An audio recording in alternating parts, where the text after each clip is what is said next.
Hi నమస్తే.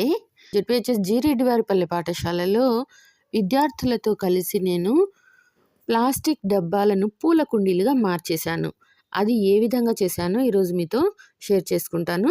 రండి. Toilet cleaning liquids డబ్బాలు వేస్ట్‌గా పడి ఉన్నాయి.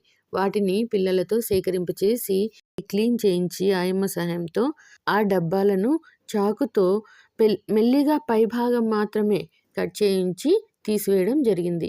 తర్వాత మిగిలినటువంటి ప్లాస్టిక్ డబ్బా పూల కుండీలాగా యూజ్ చేస్తానన్నమాట. పూల కుండీలకు నీరు బయటికి వెళ్ళేందుకు రంధ్రం కావాలి కదా! అందుకోసమని వంటగదిలోకి వెళ్ళి కుక్ సహాయంతో, వేడి చేసిన కడ్డీ సహాయంతో ఈ ప్లాస్టిక్ డబ్బాల్లో రంధ్రాలు చేయడం జరిగింది. తర్వాత మట్టి, ఎరువు కలిపి పిల్లలు ఆ డబ్బాలను నింపేశారు. ఇక వాళ్ళకు నచ్చిన అందమైన పూల మొక్కలను తెచ్చి ఈ డబ్బాల్లో నాటేశారు.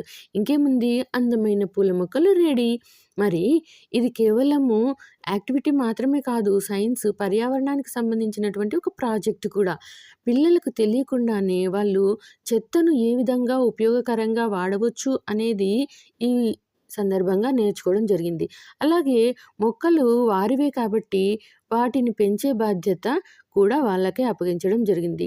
ఇక మేం చేస్తుంటే ఇలా మా బయాలజీ సార్ వచ్చి నేను పార్టిసిపేట్ చేస్తాను అంటూ సహాయం చేయడం జరిగింది. పిల్లలు తమ క్రియేటివిటీతో ఈ కుండీలను అందంగా డెకరేట్ చేశారు. మరి మా పిల్లలు, మేము కలిసి చేసినటువంటి మా ఈ పని మీకు నచ్చిందా? Please like, share and also subscribe my channel. జై హింద్.